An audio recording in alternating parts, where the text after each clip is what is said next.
तो हेलो दोस्तों, स्वागत है आप सभी का हमारे इस ब्यूटीफुल से चैनल फिजिक्स बाय संकेत मिश्रा में। तो दोस्तों, पिछले के वीडियोस में हमने देख लिया Bernoulli's theorem, applications of Bernoulli's theorem.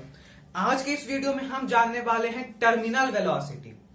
Terminal velocity जान लेंगे तो फाइनल रिजल्ट हम लोग कहां तक पहुंचेंगे, क्या आज इस वीडियो में सीखेंगे हम लोग। तो दोस्तों, टर्मिनल वेलोसिटी सीखने के बाद हमें यह पता चलेगा कि जैसे एक सिचुएशन एनालाइज करते हैं हम लोग कि बारिश जब होता है तो वो आसमान से पानी गिरता है, तो धरती से आसमान 2000 मीटर, धरती से आसमान 2000 मीटर के दूरी पर है।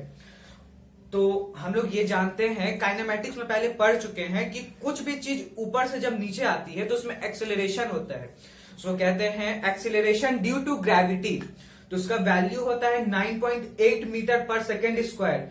मान लेते हैं 10 मीटर पर सेकेंड स्क्वायर, तो 2000 मीटर की दूरी है। तो वो जो पानी ऊपर से नीचे गिरेगा तो नीचे आते आते तक वो उसका 200 मीटर पर सेकेंड की वेलोसिटी हो जाएगी। पानी की बूंद इतनी छोटी सी बूंद की वेलोसिटी नीचे आते आते तक 200 मीटर पर सेकेंड हो जाएगी।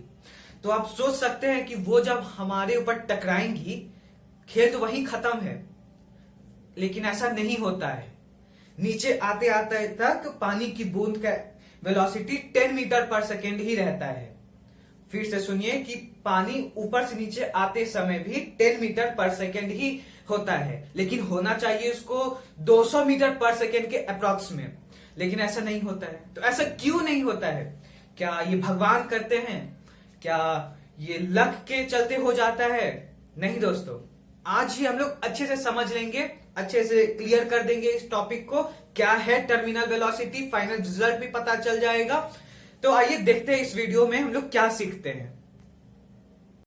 तो इंट्रोडक्शन के बाद अब हम लोग ये डेरिवेशन अब हम लोग देखते हैं टर्मिनल वेलोसिटी का। तो डेरिवेशन देखने से पहले हम लोग को 3-4 चीज़ जानना होगा। पहले कि यू अपथ्रस्ट फोर्स, जो कोई लिक्विड में कोई जब सब्सटेंस जाता है तो उस पर अपवर्ड की तरफ, ऊपर की तरफ एक फोर्स लगता है जिसको हम लोग अपथ्रस्ट फोर्स बोलते हैं, जिसका इक्वेशन रहता है रो वी जी, मतलब डेंसिटी ऑफ लिक्विड। रो मतलब डेंसिटी ऑफ लिक्विड, वी मतलब वॉल्यूम, जी मतलब ग्रेविटी, वो एक्सेलरेशन ड्यू टू ग्रेविटी जो कि हमेशा कांस्टेंट रहेगा, और sigma equal to density of solid. उसमें जो फ्लूइड में जो गया एक सॉलिड, उसका डेंसिटी सिग्मा से हम लोग देखते हैं। और एक चीज़ बहुत अच्छे से जानना होगा कि विस्कस फोर्स, मतलब कोई जो बॉडी जाता है लिक्विड में तो उसमें एक dragging force, friction force, liquid का फ्रिक्शन फोर्स, ये आप लोग जानते होंगे कि लिक्विड में भी एक फ्रिक्शन लगता है। उसका फॉर्मूला रहता है 6 pi eta are V terminal velocity V T. Terminal velocity को हम लोग वी टी से, तो हम लोग को ये चीज़ निकालना है आज, वी टी। तो हम लोग अब एनालाइज करते हैं एक सिचुएशन, क्या हम लोग सोच सकते हैं इसमें। तो एक कंटेनर हम लोग बना लिए। कंटेनर के अंदर एक हम लोग डाले स्फेरिकल बॉल। स्फेरिकल बॉल ही क्यों? तो बाय स्टोक्स लॉ, बस स्फेरिकल बॉल के लिए ही अभी हम लोग देख सकते हैं। सिंप्लिसिटी के लिए एक रेक्टेंगल भी हो सकता है, स्क्वायर भी हो सकता है, लेकिन स्टोक्स लॉ के अनुसार बस हम लोग स्फेरिकल बॉल पर ही ये थ्योरम काम करता है। तो वीटी वेलोसिटी से, मतलब टर्मिनल वेलोसिटी से एक बॉडी नीचे जा रहा है, इसका एक फोर्स लगेगा वेट mg। हम लोग इस पे देख रहे हैं कि कौन कौन सा इस पे फोर्स लगेगा अभी। तो एक तो वेट लगेगा, वेट इक्वल टू mg, इसका mass plus gravity due to acceleration. और एक लगेगा अपथ्रस्ट फोर्स, जैसा कि अभी हमने बात किया u, अपथ्रस्ट फोर्स एक लगेगा ऊपर की तरफ, एक लगेगा ड्रैगिंग फोर्स, फ्रिक्शन फोर्स और विस्कस फोर्स। इसको हम लोग F से डिनोट करते हैं, यहाँ पे डिनोट करते हैं इसको हम लोग। यहाँ पे देख लीजिए U F और VT, यहाँ पे वेट इक्वल टू mg। तो अब हम लोग इसको इक्विलिब्रियम पे पहले लाते हैं, मतलब इसको ऊपर नीचे इसका इक्वल करते हैं हम लोग, जो कि हर इक्वेशन में हम लोग करते हैं एज यूजुअल। तो क्या होना चाहिए इसका कि वेट अकेला ये दोनों को मैनेज कर रहा है। देखिए वेट जो है अकेला ये दोनों फोर्स को मैनेज कर रहा है। Weight is equal to plus viscous force plus upthrust force. तो क्या होगा टर्मिनल वेलोसिटी में कि जब ये एक बॉल, देखिए एक बॉल यहाँ पे जब जाएगा तो ये एक फोर्स जो जाएगा, फोर्स से जाएगा तो जाते जाते एकदम स्पीड में तो जाएगा, फिर एक ऐसा समय आ जाएगा इस पर,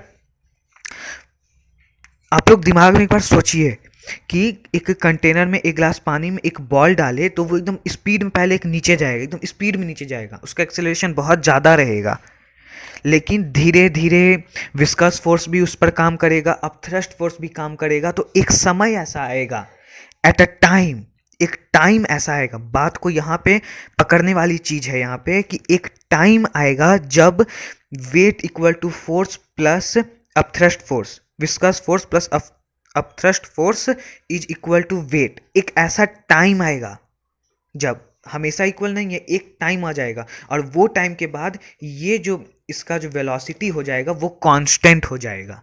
बात को फिर से एक बार सुनिए कि एक टाइम ऐसा आएगा कि जब weight equal to force plus upthrust force हो जाएगा और उसके बाद इस बॉडी का जो एक्सेलरेशन जीरो हो जाएगा तो इसका वेलोसिटी कांस्टेंट हो जाएगा। उसी कांस्टेंट वेलोसिटी को हम लोग टर्मिनल वेलोसिटी बोलते हैं।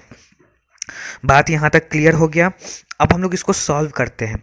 तो वेट इक्वल टू हमने क्या लिखा है, mg, प्लस विस्कस फोर्स क्या है 6 pi eta are we T, plus mu का, ये अपथ्रस्ट फोर्स का हम लोग वैल्यू क्या लिखे हैं, और अपथ्रस्ट को हम लोग ने यहाँ लिखा है रो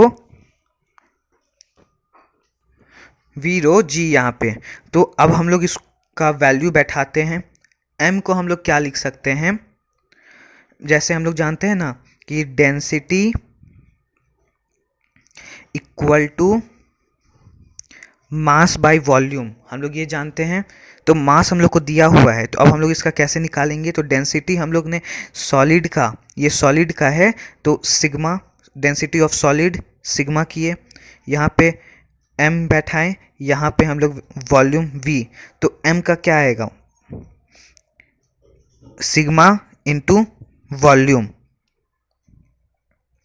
तो आइए हम लोग मास का वैल्यू यहाँ पे लगाते हैं, सिग्मा इंटू वी, और ये हुआ g is equal to 6 pi eta are we t, ये ऐसा ही लिखा रहेगा, प्लस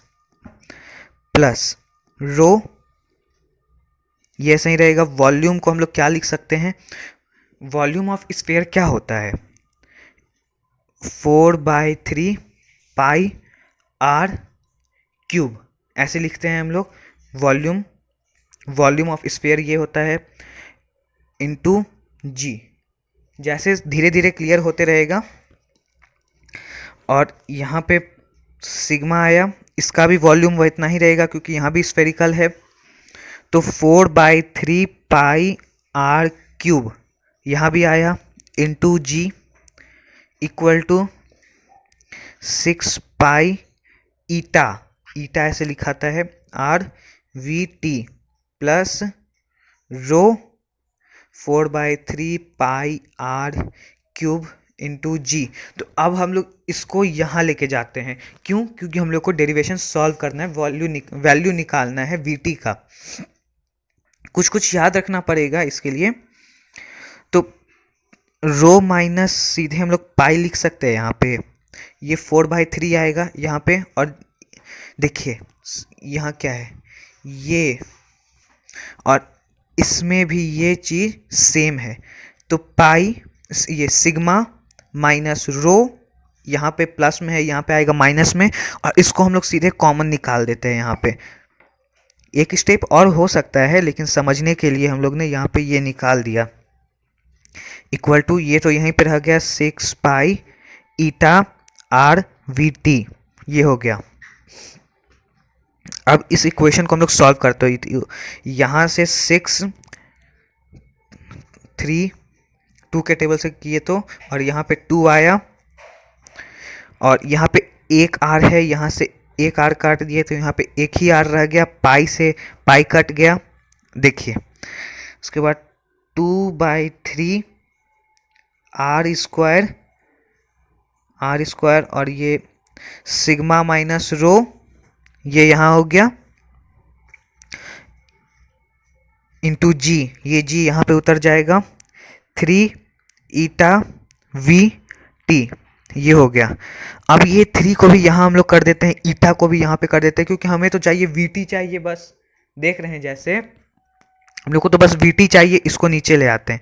तो एट लास्ट हम लोग ये करेंगे 2r² 3 इंटू होके 9 ईटा, ये आ गया, ये आ गया, plus sigma minus rho g equal to v t. तो दोस्तों यहाँ पे ये इक्वेशन हम लोग ने टर्मिनल वेलोसिटी का हम लोग ने फॉर्मूला डिराइव कर लिया। देखिए यहाँ पे हम लोग ने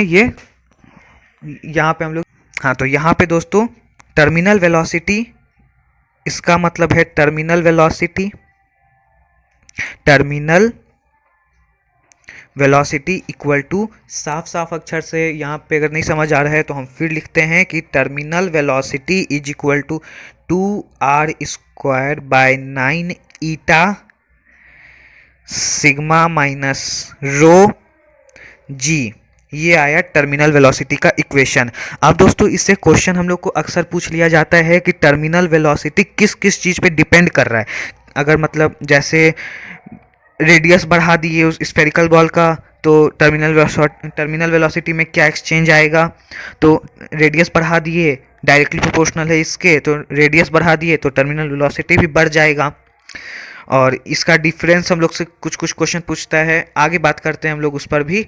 और जी के तो जी से भी वही डिपेंड करता है, लेकिन जी जल्दी एक्सचेंज करता नहीं है, ये ग्रेविटेशनल कांस्टेंट ही हम लोग इसको मान लेते हैं एक तरह से 9.8, क्योंकि लिक्विड में कितना ग्रेविटी का एक्सचेंज आएगा 9 ईटा। अगर ईटा जितना विस्कस रहा लिक्विड, मतलब जैसे एक शहद और एक कटोरी में शहद है और एक कटोरी में पानी है, तो टर्मिनल वेलोसिटी किस में ज़्यादा होगा, तो टर्मिनल वेलोसिटी आपका ये पानी में ज़्यादा होगा, क्योंकि शहद का जो ईटा होता है विस्कोसिटी वो ज़्यादा होता है, तो ये जिसका ज़्यादा होगा ये टर्मिनल वेलोसिटी उसका कम हो जाएगा।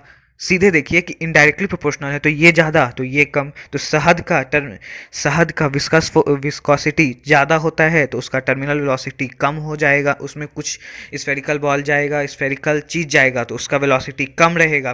तो दोस्तों यहाँ पे हम लोग बस इतना ही समझते हैं टर्मिनल वेलोसिटी से। इससे कई तरह के क्वेश्चंस भी आते हैं कि बहुत सारा चीज़ रहता है ना, कि अगर हम लोग रेडियस बढ़ा दिए, जैसा कि अभी हमने बात किया, तो एक तो क्वेश्चन आता है इसमें बहुत ही अच्छा सा कि इसका डिफरेंस पे क्वेश्चन आता है कि सिग्मा माइनस रो, इससे बहुत अधिक क्वेश्चन आता है। आगे बात करते हैं हम लोग, पहले आप इसको अच्छे से लिख लीजिए, इतना देख लीजिए, इसके बाद मुझे नहीं लगता आपको दूसरे जगह देखने की ज़रूरत है।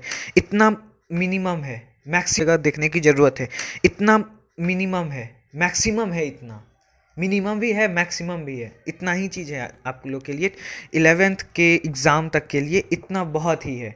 और बाकी तो इंट्रोडक्शन में और हम लोग ने बता दें कि ये काम कहाँ आता है। तो जब दोस्तों हम लोग इसको सॉल्व करते हैं तब इसका लिक्विड का मतलब रेन ड्रॉप का सारा कंडीशन लेते हैं, रेन ड्रॉप का सारा कंडीशन लेते हैं, उसका यहाँ पे हम लोग वैल्यू बैठाते हैं, उसका रेडियस बैठाते हैं, उसका डेंसिटी बैठाते हैं, तो हम लोग को मिलता है टर्मिनल वेलोसिटी मिलता है, उसका अप्रॉक्सीमेटली मिलता है 10 मीटर पर सेकेंड। 10 मीटर पर सेकेंड उसका अप्रॉक्सीमेटली हम लोग को वैल्यू मिलता है रेन ड्रॉप के लिए। यहाँ पे लिख देते हैं हम, रेन ड्रॉप के लिए उसका वैल्यू निकलता है 10 मीटर पर सेकेंड। जब इसको हम लोग रेन ड्रॉप का वैल्यूज़ यहाँ पे बैठाते हैं तब।